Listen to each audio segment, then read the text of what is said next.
விஷயம் எதுன்னு கேட்டீங்கன்னா ஜீரண மண்டலம். இது சரியா இருந்தாலே உடல் ரொம்ப ரொம்ப நல்லா இருக்கும். நான் எப்பவுமே ஒரு விஷயம் சொல்லுவேன், அந்த சப்ஜெக்ட் நான் எடுக்காம வெல்னஸை பத்தி பேசினாலே அவரை எனக்கு கொண்டு வந்துடுவேன். நான் அவர் யாருன்னு கேட்டீங்கன்னா நம்ம ஆப்பிள் கம்பெனி ஆப்பிள் போனுடைய ஓனர் ஸ்டீவ் ஜாப்ஸ்.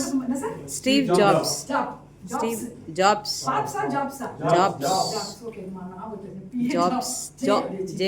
அப்போ அவர் வந்து 40 வயசுல மிகப்பெரிய கோடீஸ்வரன். அமெரிக்காவிலேயே மிகப்பெரிய கோடீஸ்வரன் எப்பனா 40 வயசுல. சரிங்களா? அவ்வளோ பெரிய என்டர்பிரனரா வந்த ஒரு மனுஷன் மிகப்பெரிய ஒரு கூற்றை வந்து பதிய வச்சு போயிருக்காரு. என்னன்னு கேட்டீங்கன்னா, உன்னுடைய ஆரோக்கியத்துக்கு நீதான் பொறுப்பு. அவரோட ஹிஸ்டரி எடுத்து பார்த்தோம்னா அவ்வளோ பெரிய விஷயம் இருக்கு. நான் வந்து இது மேலோட்டமாக தான் ஒரு முறை இதை பார்த்தேன். ஆனால் இவங்க உள்ளுக்கு போகும்போது தான் என்னன்னு பார்த்தீங்கன்னா, அவர் இறந்தது கேன்சர் அல்ல. அந்த காரணம்னு கேட்டிங்கன்னா, ஃபஸ்ட்டு அவர் ஆரம்பித்ததே கான்ஸ்டிபேஷன் தான். இன்னைக்கு நிறைய பேர் நம்ம என்ன செய்யறோம்னு பார்த்தீங்கன்னா, கான்ஸ்டிபேஷனாக இருக்கட்டும், ஒரு மாதிரி அசிடிட்டியாக இருக்கட்டும், கான்ஸ்டிபேஷன் தானே, அசிடிட்டி தானே அப்படின்னு சொல்லிட்டு நம்ம வந்து கேர்லெஸ்ஸாக விட்டுறோம். ஆனால் அது வந்து இன்னைக்கு அவருடைய என்ன சொல்றது, ஆயிலே முடிக்கிற அளவுக்கு கொண்டு வந்தது அந்த ஸ்டார்டிங். அப்போ அவர் என்ன பண்ணுறாரு, மலச்சிக்கல் பிரச்சனை கான்ஸ்டிபேஷன் வந்து வந்துக்கிட்டே இருக்கு, அவர் கேர்லெஸ்ஸாக அதை விடுறாரு.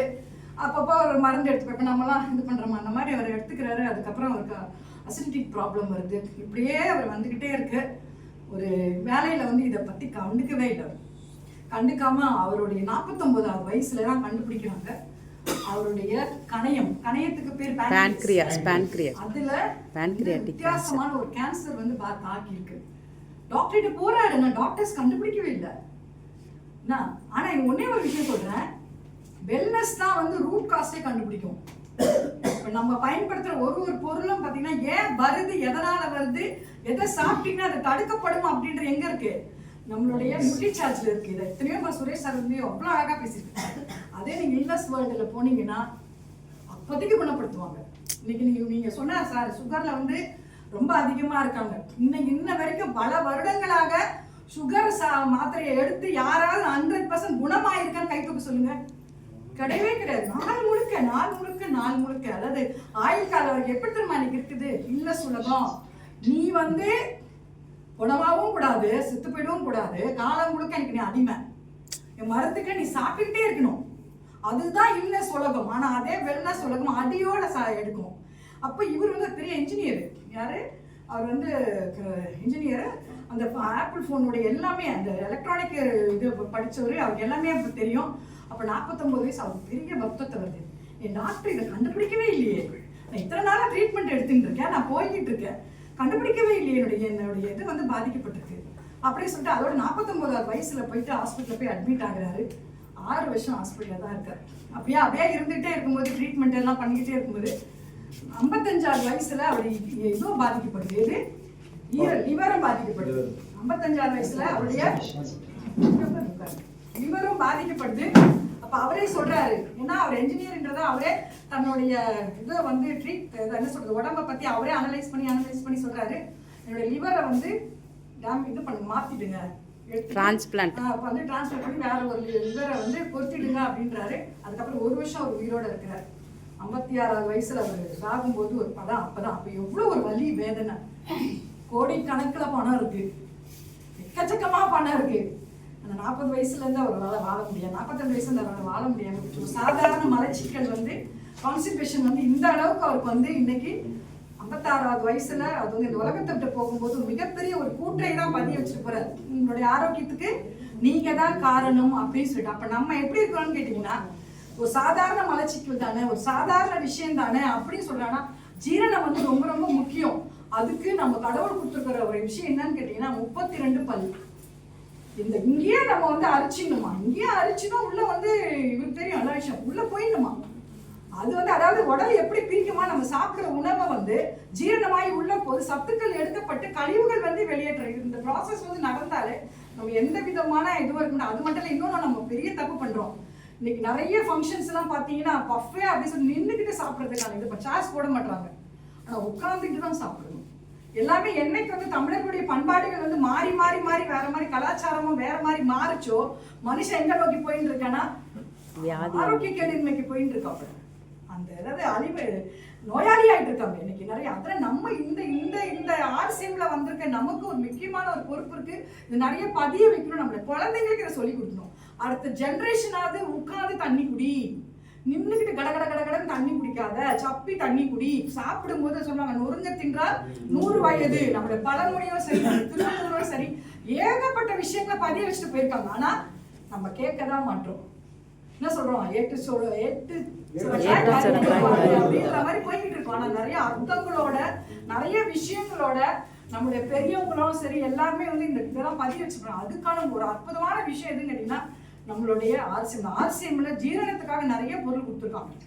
என்னென்னது, நம்மளுடைய அனாதனா கோலி இருக்கு, இன்பேடா இருக்கு, உலார் சாஃபா இருக்கு, அப்புறம் இன்னொன்று என்னது ஆஜ்மா கோலி, அப்புறம் இப்போ லேட்டஸ்டாக நிறைய வந்துச்சு நம்மளுடைய கிளாய் துளசி தான். இதெல்லாம் பயன்படுத்தும்போது நீங்கள் உடார் சாஃபா மட்டும் தினமும் ராத்திரியில ரொம்ப எங்கேயாவது நம்ம போய் சாப்பிட்டு வந்தோம்னா ஒரு சுடுதண்ணியில் கலக்கி குடிச்சோம்னா இம்மீடியட்டா ரிலீஃப் கிடைக்கும். இன்னும் உடல்ல ஒட்டி இருக்கிற அப்படியே பசை மாதிரி இருக்குது எல்லாத்தையுமே அழகா பிரிச்சு எடுக்கும். அது முக்கியமான ஒண்ணு நம்மளது எது, நம்முடைய ஹெல்த் கோடாயம். நாளையில இது எத்தனையோ வருஷங்களுக்கு முன்னால நம்முடைய மென்டார் கோபாஜி அவர்கள் மிகப்பெரிய ஒரு மீட்டிங் இதை பண்ணி வச்சுட்டு போனாங்க. யாரெல்லாம் காலையில அந்த எண்ணெயை கொப்பிடிச்சு வெறும் வயிற்றுல குடிக்கிறீங்களோ அவங்களுக்கு டாக்ஸின்ஸ் எல்லாமே வெளியாயிடும்ன்ற. அதான் வந்து நம்ம செல்லுல இருக்கிற கழிவுகள், நச்சு கழிவுகள் வெளியே போனால ஒருத்தோட உடம்பு வந்து ரொம்ப ரொம்ப ரொம்ப ரொம்ப அற்புதமா இருக்கும். உடம்பு வந்து அதாவது நம்ம இதெல்லாம் பெரிய சப்ஜெக்ட் உட்கார்ந்து நம்ம கவனிச்சோம்னா இந்த செரிமானத்தையும் இறைவன் மேல இருக்கிற அன்பு வந்து அதிகமாயிட்டே போகும், ரொம்ப அதிகமாயிட்டே போகும். அவ்வளவு அழகான ஒரு விஷயத்த வந்து படைச்சிருக்க, தன்னைத்தானே காப்பாத்தி கொள்ளக்கூடிய, தன்னைத்தானே வந்து எல்லா விஷயத்தையுமே இது பண்ணிக்கூட இது வந்து நம்ம கிட்ட இருக்கு. ஆனா நம்ம வந்து அதெல்லாம் பண்றதுல நைட் ஃபுல்லா வந்து போனை பார்க்கறது, ஃபோன் பார்த்தாலே கல்லீரல் வந்து டேமேஜ் அடையாது. நிறைய நீங்க பாருங்க, எப்பயாவது ஒரு மாதிரி இந்த இடம் அப்படியே இன்னும் அடைக்கிற மாதிரி இருக்கும். அது நிறைய ஃபீல் பண்ணியிருக்கோம். தேவையில்லாம ஸ்க்ரீன் பார்ப்பது சொல்லுவாங்க, அதை தவிர்த்துட்டு அழகா நல்ல எப்படி சொல்ற மென்று சாப்பிட்டு நொறுங்க தின்றால் 100 வயது அப்படின்ற மாதிரி பண்ணிட்டு நம்மளுடைய ப்ராடக்ட் எக்ஸலண்டாக கொடுத்துருக்காங்க. நியூட்ரிசார்ஜ் வந்து அருமையான விஷயம். இன்னைக்கு காமாலாம் வந்து பார்த்தீங்கன்னா அற்புதம் பண்ணிக்கிட்டு இருக்கு. இன்னைக்கு என்ன சொல்றது, மிராக்கல் பண்ணிக்கிட்டு இருக்கு. எனக்கு வந்து என் கடவுள் வந்து என்ன திடீர்னு சில இது கொடுப்பாரு. நான் வந்து பாண்டிச்சேரி சமீபத்தில் போயிருந்தேன். எங்கள் மாமாவுக்கு வந்து திரும்பி எந்த கெட்ட பழக்கமும் கிடையாது. அவர் ரிட்டையர்டு யூகோ பேங்க் மேனேஜரு. எந்த கெட்ட பழக்கமும் கிடையாது. ஆனால் கல்லீரலில் சின்ன கட்டி வந்துருக்கு. ஆப்ரேஷன் பண்ணி எடுத்திருக்காங்க. அப்போ நான் பார்க்கறதுக்காக போகும்போது எப்பவுமே நம்ம கூட தான் இருக்குமே, மென் இருக்கும், ஒமேகா 3 இருக்கும், S5 இருக்கும், எல்லாமே இருக்கும்.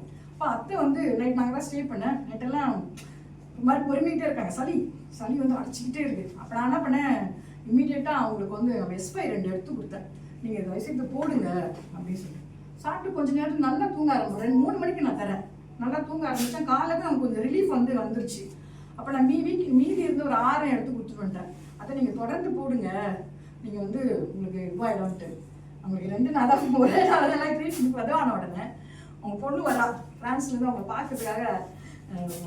ஃபஸ்ட்டு வந்துட்டு போயிட்டா, மறுபடியும் ஃபேமிலியோட வரா, குழந்தைங்க எல்லாரையும் மாமா பார்க்கணுன்ட்டு.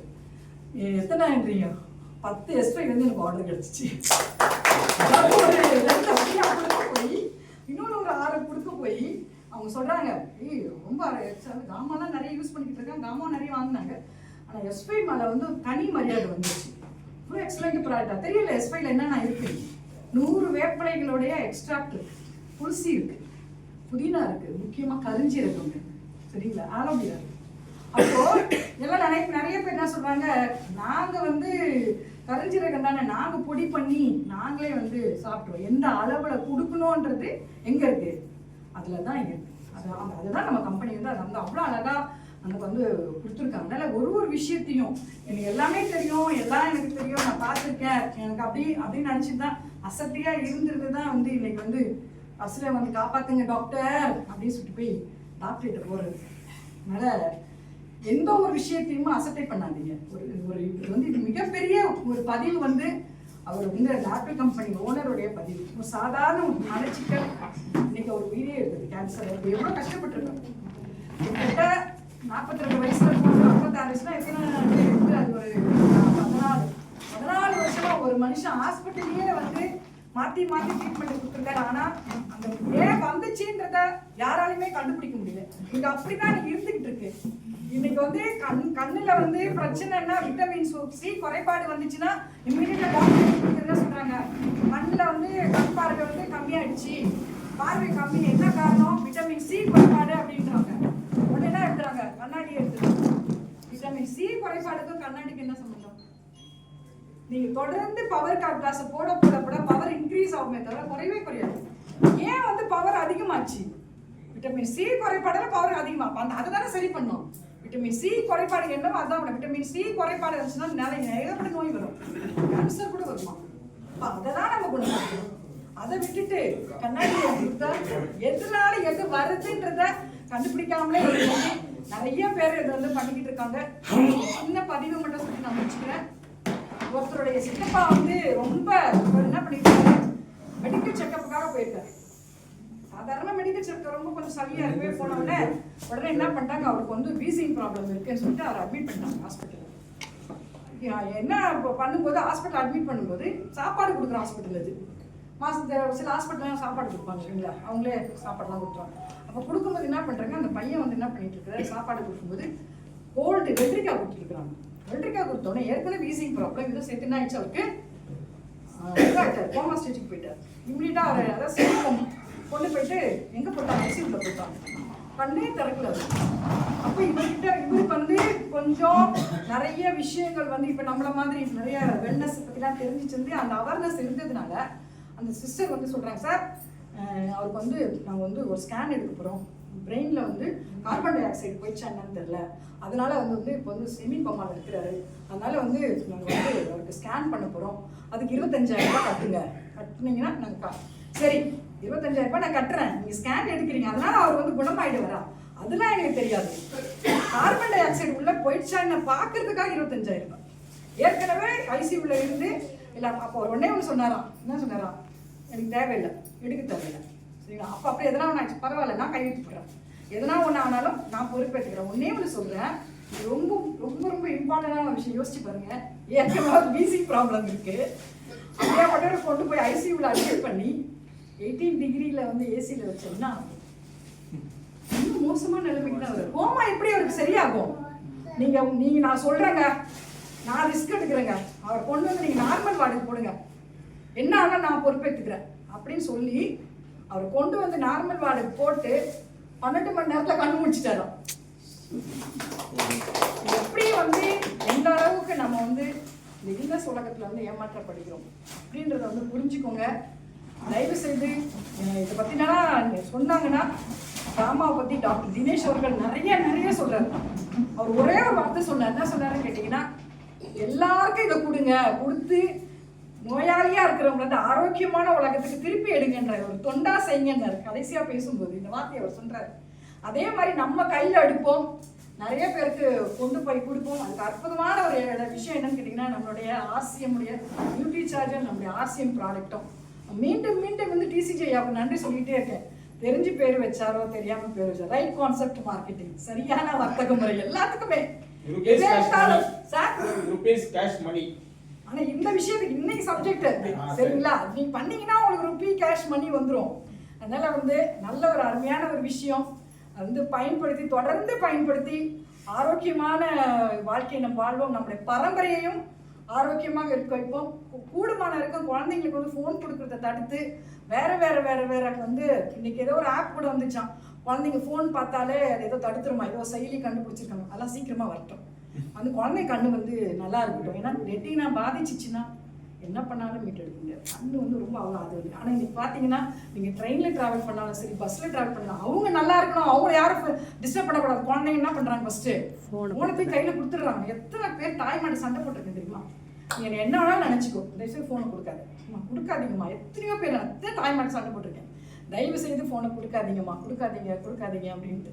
அதுக்கு பதிலாக ஏதாவது பில்டிங் பிளாக்ஸ் அந்த இது பண்ணுறது, அந்த மாதிரி வரைகிறது, அப்படி குழந்தைங்க வந்து மாற்றுங்க. நல்ல ஒரு ஜென்ரேஷன் இனி வர காலத்தில் ஆர்சிஎம் மக்களாகி நாம் வந்து சபதம் எடுப்போம்னு சொல்லிட்டு வாய்ப்புக்கு நன்றி.